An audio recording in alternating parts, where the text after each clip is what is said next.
안녕하세요, 여러분. 오랜만입니다. Korean भाषा परिचय ओम थापा यहाँहरुको आफ्नै युट्युब च्यानल ओम सिलुबिटो कोरियनमा पुनः एकपटक स्वागत गर्न चाहन्छु। कोरियन भाषा अध्ययन गर्दाखेरि वाक्य कसरी बनाउने त्यसको बारेमा स्टेप बाइ स्टेप एक एक गरेर हामीले अध्ययन गर्नेछौँ। वाक्य निर्माणमा चाहिने आधारभूत कुराहरू सब्जेक्ट, अब्जेक्ट, भर्ब र यस अन्तर्गत आउने नाम तथा सर्वनामहरू र वाक्य कोरियन भाषामा विशेष गरी वाक्यमा सब्जेक्ट तथा अब्जेक्टमा राखिने पार्टिकल्सहरू के हुन् र वाक्य परिवर्तन गर्दा आउने भर्ब र भिएसटी भन्नाले के हो, यी सबैको उत्तर हामीले खोज्नेछौँ एक एक गरेर। ल अब हामी यसको अध्ययनतिर जाउँ है त।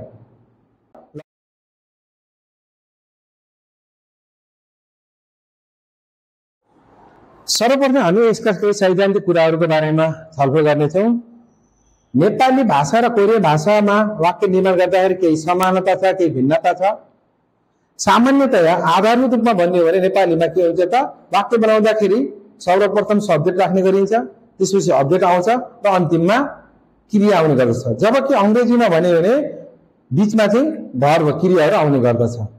तर कोरियन भाषामा चाहिँ नेपालीमा जस्तै वाक्य बनाउँदाखेरि सर्वप्रथम सब्जेक्टलाई राख्ने गरिन्छ, त्यसपछि अब्जेक्टलाई राखिन्छ अनि भर्बलाई राख्ने गरिन्छ।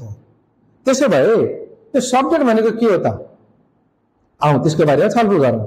आधारभूत रूपमा कोरियन भाषामा भएको वाक्य निर्माण प्रक्रियालाई हामीले तीन भागमा बाँडेर हेर्न सक्छौँ। पहिलो सब्जेक्ट,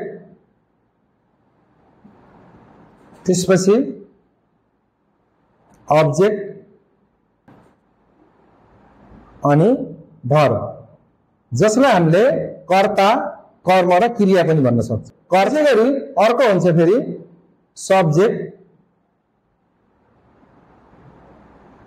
प्लस भर्ब अर्थात् कर्ता र क्रिया।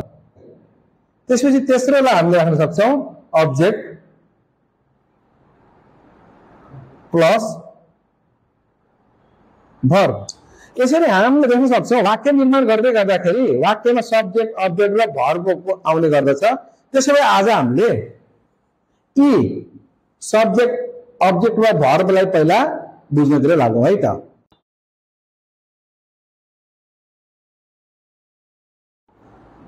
सामान्यतया सब्जेक्ट भन्नाले, कर्ता भन्नाले वाक्य निर्माण गर्ने क्रममा काम गर्ने शब्द वा नाम वा सर्वनाम भन्ने बुझ्नु पर्ने हुन्छ।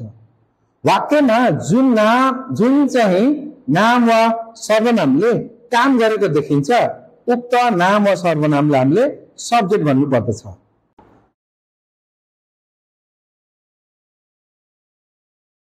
त्यसो भए वाक्य निर्माणमा फेरि अब अर्को कुरा आयो के त, सब्जेक्टको रूपमा नाम तथा सर्वनामको प्रयोग हुन्छ भन्ने कुरा आयो है त।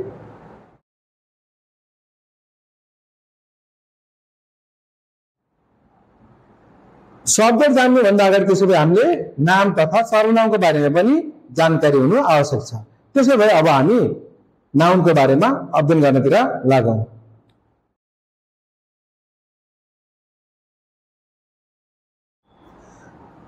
नाम भन्ने बित्तिकै हामीले कुनै व्यक्ति वा व्यक्तिको पद वा पेशा जनाउने नामहरू, त्यसै गरी कुनै ठाउँ जनाउने नामहरू आदि भन्ने बुझ्नु पर्दछ। विशेष गरी नामलाई पनि हामीले तीन प्रमुख प्रकारमा विभाजन गर्न सकिन्छ। नामको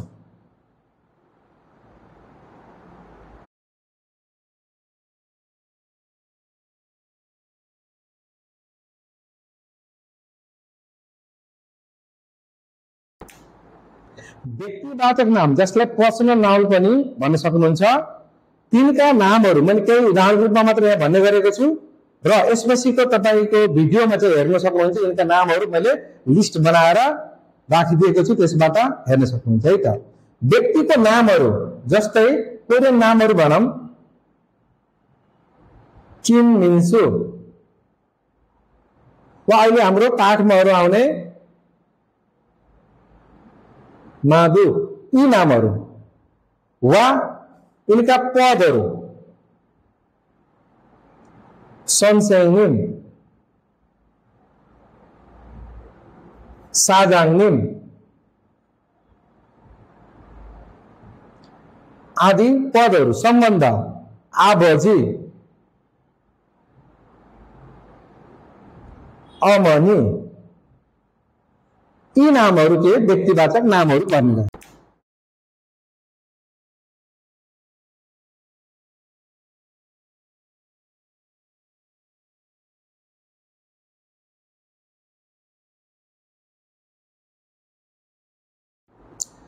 यसैगरी वस्तुवाचक नाम वस्तुको नाम कुनै पनि जस्तै विजा,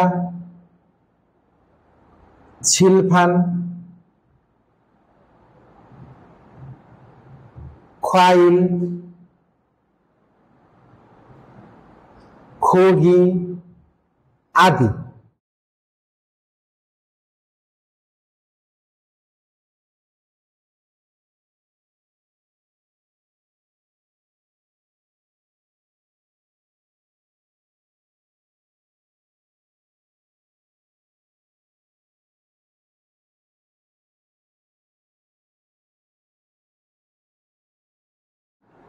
यसैगरी स्थानवाचक नाम प्लेस नाम स्थान अर्थात ठाउँ जनाउने नामहरू। अब यसमा तपाईं कुनै ठाउँको नाम हुन सक्छ, कुनै देशको नाम हुन सक्छ। जस्तै हेरौं हाङगुक देशको नाम, ठाउँ फ्योङवन अस्पताल कुनै ठाउँको नाम।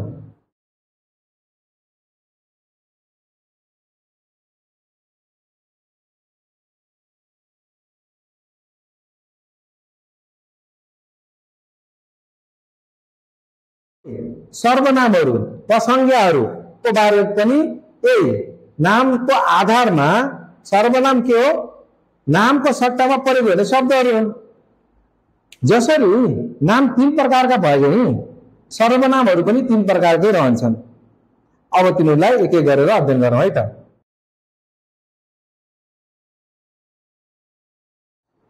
यसरी सर्वनामको बारेमा पढ्ने क्रममा हामीले सर्वप्रथम तीनवटा शब्दहरूको बारेमा जानकारी हुन आवश्यक छ। त्यो तीनवटा इ, खु, झ।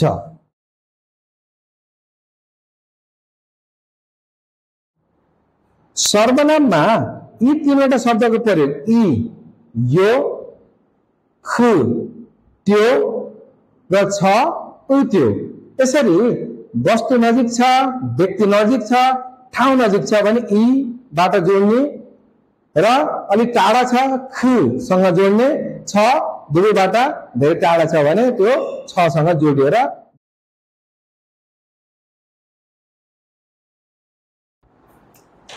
सर्वनाम अन्तर्गत हामीले व्यक्तिवाचक सर्वनामको बारेमा पढौँ है त।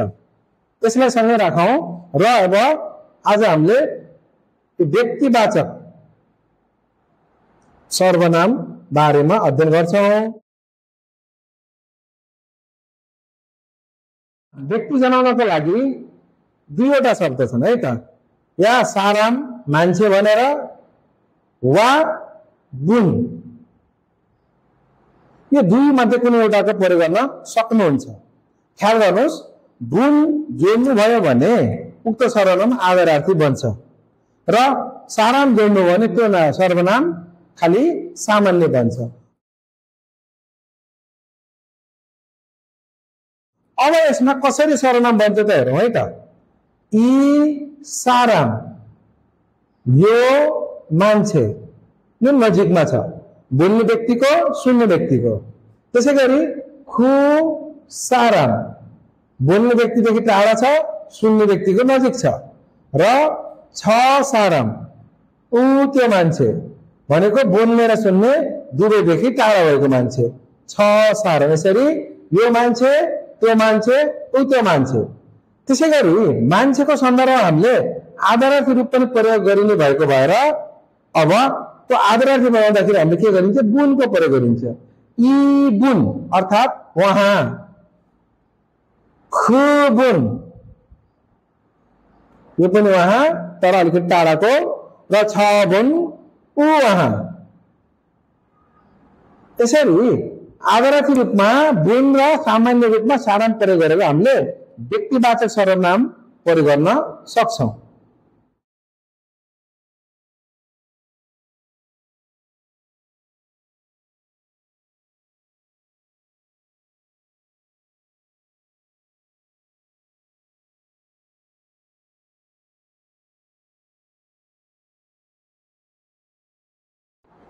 त्यसैगरी स्थानवाचक सर्वनामको बारेमा पढौं अब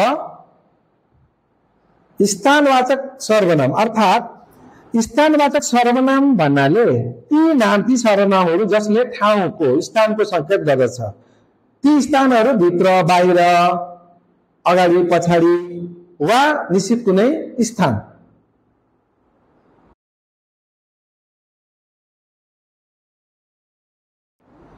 स्थानवाचक सर्वनामको रूपमा पनि एउटा त ई ख ज भन्ने शब्द प्रयोग गरिन्छ भने अर्को फरक भिन्नै तरिकाले प्रयोग गरिन्छ पहिला यो त्यो र उ त्यो योसँग जोडिने सर्वनामको बारेमा कुनको प्रयोग गरिन्छ त्यो हेरौँ है त धेरै जसो खोप वा छाङसो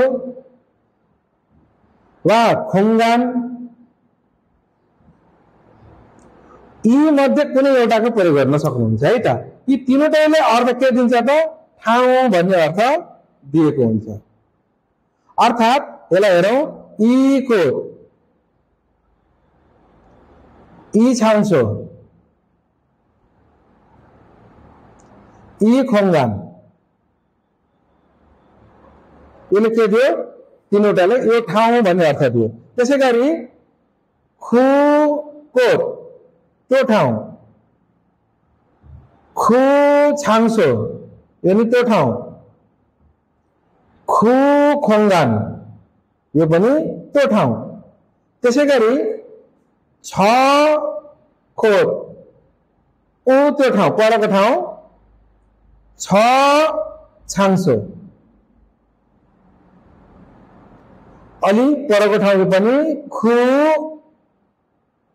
खोङ्गान सरी छ खोङ्गान यसरी यो तीनवटाले यो ठाउँ त्यो ठाउँ र ऊ त्यो ठाउँ भन्ने अर्थ दिन्छ यद्यपि पढाइको क्रममा त्यो ठाउँ भनेर दुवैले नदेखिने कुनै ठाउँहरूले भन्दाखेरि दुई मध्ये कुनै एउटाको प्रयोग गर्न चाहिँ सक्नुहुन्छ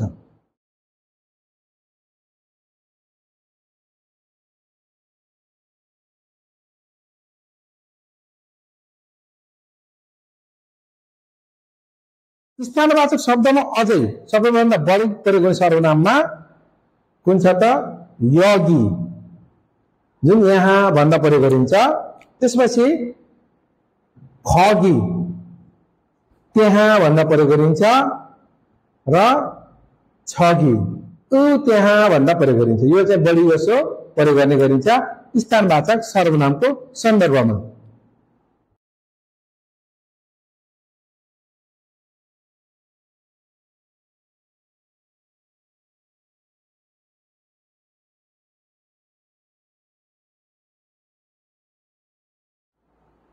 वस्तुवाचक सर्वनाम भन्नाले कुनै पनि वस्तु वा सामानको नाम भनेर बुझ्नुपर्ने हुन्छ यी वस्तु वा सामानको नाम जनाउने सर्वनामको रूपमा पनि हामीले यसलाई ई खु वा छ मा जोडिएर प्रयोग गर्न सकिन्छ यसमा वस्तुवाचक सर्वनाममा खत वा गे यी दुई मध्ये कुनै एउटाको प्रयोग गर्न सक्नुहुन्छ अर्थात ई गत यो वस्तु खु गत त्यो वस्तु छ गत ऊ त्यो वस्तु अर्थात यो वस्तु भनेर भनिराख्न आवश्यकता पनि पर्दैन है यो त्यो र ऊ त्यो तर गत जोडियो भने यसले वस्तुको बारेमा कुरा हुँदैछ भनेर बुझ्नु चाहिँ पर्छ त्यसैगरी यसलाई अलिकति छोटाएर फेरि ई गे भनेर नि भनिन्छ है यसले पनि यो वस्तु खु गे त्यो वस्तु छ गे ऊ त्यो वस्तु अर्थात सामान्यतया यी खु र छमा घ वा गे जोडिएको छ भने त्यसले वस्तुको बारेमा कुरा गरेछ भने बुझ्नु होला र नजिकको टाढाको वा धेरै टाढा के कुरा गरेछ भन्ने कुरा चाहिँ यी खु र जले डिसाइड गर्ने कुरा गर्छ यसले निर्णय गर्ने गर्दछ भन्ने कुरा ख्याल राख्नु होला अन्यथा यसलाई यो त्यो र उ त्यो भनेर मात्रै प्रयोग गर्न पनि सक्नुहुन्छ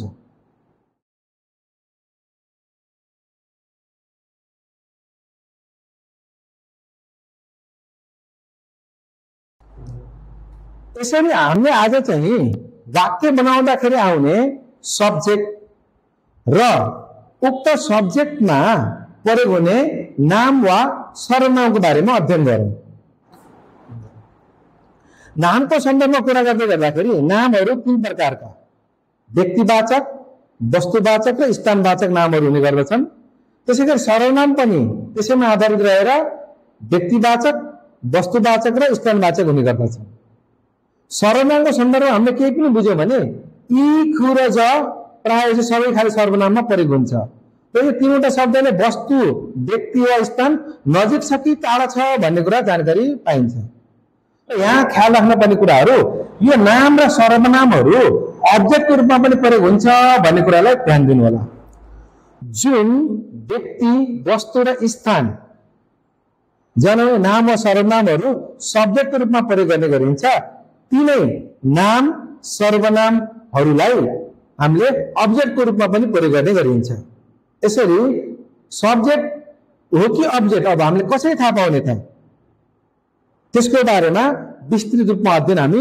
आगामी भिडियोमा गर्नेछौँ त्यतिसम्मको लागि म ओम थापा यहाँबाट बिदा चाहन्छु तपाईको दिन शुभ रहोस् तपाईको कोरियन भाषा अध्ययन पनि शुभ रहोस् खम्सामनिदा